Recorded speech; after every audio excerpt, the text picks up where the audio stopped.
후보자께서는 천안함 폭침 사건에 대해서 이를 정면으로 부정하는 주장을 SNS에 공유하거나 게시했습니다. 계속해서 음모론을 동조하시는 거 아니겠습니까? 않습니다. 말씀을 달라지셨다는 것도 아니고 그러니까 음모론에는 전혀 동의하지 않습니다. 입장이 안 달라지셨다는 겁니까? 그러면 교육부 장관은 교육정책을 총괄하는 것도 중요하고 또 도덕성도 중요할 것인데요. 사회부총리도 겸직하고 있습니다. 후보자께서는 사회부총리의 자질 중 가장 중요한 것이 뭐라고 생각하십니까?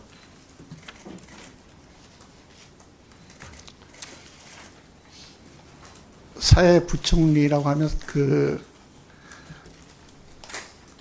사회적인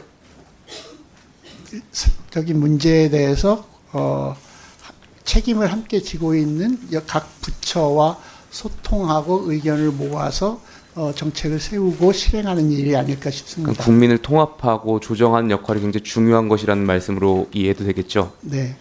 그렇습니다. 그런데 후보자께서 내정된 이후에 언론에 보도된 내용들을 보면은 과연 그 국민 통합과 공정한 그런 통합을 이뤄낼 수 있을지에 대한 의문이 드는 것도 사실입니다.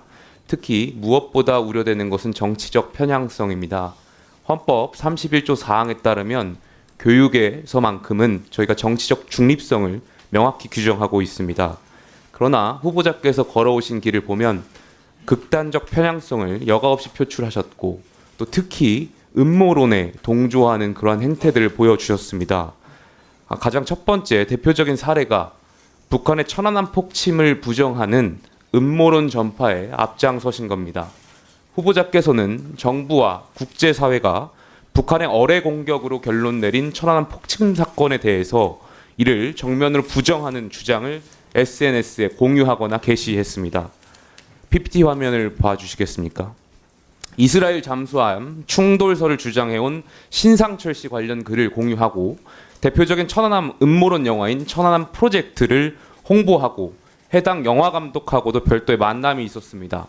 또한 천안함이 북한의 공격이 아니라 좌초된 것일 뿐이라는 글에 동조하기도 하셨습니다. 후보자님, 천안함 폭침 사건에 대해서 후보자의 그때 생각과 지금의 생각 같습니까? 다릅니까? 천안함 피격 사건에 대해서는 당연히 그 국가에서 최종적으로 내린 공식적인 입장을 신뢰해야 하고 저도 신뢰하고 있고 또 그 사건으로 인해서 피해받은 분들은 희생자들은 존중받아야 된다고 그러니까 입장이 생각합니다. 바뀌셨다는 말씀으로 이해하면 되겠습니까? 그러니까 그때 당시도 제가 늘 사회적인 쟁점에 관해서 서로 다른 의견이 나올 때는 그것을 그러니까 입장이 달라지신 겁니까? 그때 당시하고 그 정부와 국제사회의 네. 결과 보고서가 나왔지 않습니까? 그러니까 입장이 달라지신 겁니까?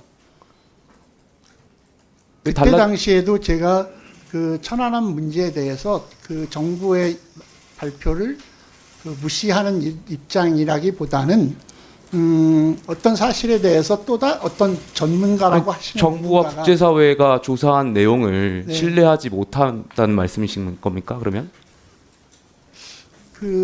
계속해서 음모론을 동조하시는 거 전혀 그렇지는 아니겠습니까? 않습니다. 전혀 그러니까 말씀을 달라지셨다는 것도 그때도, 아니고 네. 정부와 국제사회의 보고서가 나왔음에도 불구하고 또 다른 주장을 계속 해 오셨다는 말로 이해가 되는데 그것이 음모론 아니겠습니까?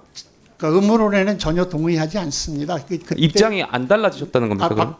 그러면 그때의 제 입장은 음모론이 아니었다는 말씀을 드리고 싶은 거고요. 그러니까 천안함 네. 관련해서 네, 북한의 어뢰 공격이 아니라 네. 이스라엘 잠수함 충돌설과 같은 글들을 공유하셨지 않습니까? 네. 그 입장 계속 유지하시는 거냐고요? 아닙니다. 왜 네. 달라지신 겁니까? 그러면 저는 그 국가에서 공식적으로 조사하고 그거에 대해서 발표하는 것은 조금 전에는 그게 발표가 믿어야 된다고 됐음에도 생각합니다. 불구하고 다른 주장들이 있었기 때문에 또 그런 가능성 때문에 글을 올리신 것처럼 말씀하셨지 않습니까? 입장이 안 바뀌신 거 아닌가요? 그러면? 아닙니다. 그러니까 지금 말이 계속 논리가 달라지셔가지고 조금 전에는 정부와 국제사회 발표가 있었음에도 불구하고 또 다른 주장들이 있을 수 있기 때문에 그런 뉘앙스로 말씀하셨는데 조금 전에 또 정부와 국제사회 발표가 있었기 때문에 또 따른다는 말씀인 거잖아요. 말이 왔다 갔다 앞뒤가 안 맞으신데 지금 정확한 입장이 무엇입니까? 전 정부의 입장을 신뢰해야 한다고 생각합니다. 근데 그 당시에는 왜 그러면 신뢰하지 않으시고 다른 주장들을 꼭 하셨습니까? 신뢰하지 않아서라기보다는 문제 제기하는 의견을 혹시 그 함께 검토하거나 토론해 볼 가치가 그럼 천안함 없는지 음모론과 광우병 파동 음모론, 사드 전자파 선동 이런 것들의 공통점이 무엇입니까?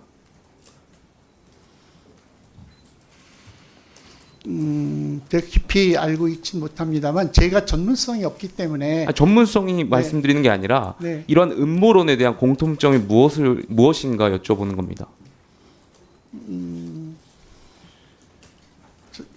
이런 음모론들의 공통점은 모두 확인되지 않은 근거를 가지고 지엽적인 근거를 가지고 마치 상대 진영들이 거대한 기획을 하는 것처럼 국민을 허구적인 이야기로 선동하는 것이라고 생각합니다.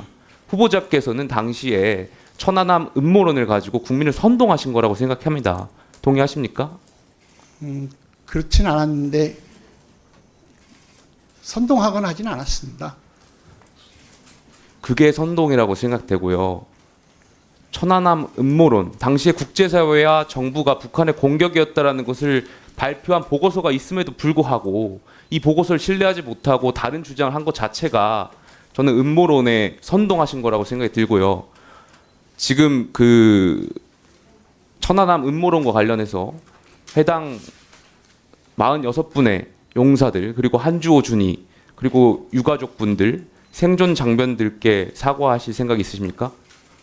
네, 혹시 그 사과를 하실 때 왜 네, 입장이 바뀌어지셨는지 그 이해를 하실 수 있게끔 설명을 좀 부탁드리겠습니다. 그때 당시에도 제가 천안함 사건에 대해서 전문적인 지식을 갖고 이건 아니다, 음모론이다 했던 건 아니고요. 근데 그렇게 이야기하시는 분의 의견이 그 일정하게 토론해 볼 가치는 있지 않을까 하는 차원에서 공유를 했었는데 저는 지금은 분명하게 국가에서 조사해서 발표한 결과를 존중해야 한다고 생각하고 그렇게 믿고 또 특히 그 사건으로 희생된 분들에 대해서는 존중받아야 된다고 이렇게 생각하고 있습니다. 그래서 혹시라도 그 일로 상처를 받으신 분이 계시다면 그건 제가 사과드려야 할 것으로 생각합니다. 사과드리겠습니다.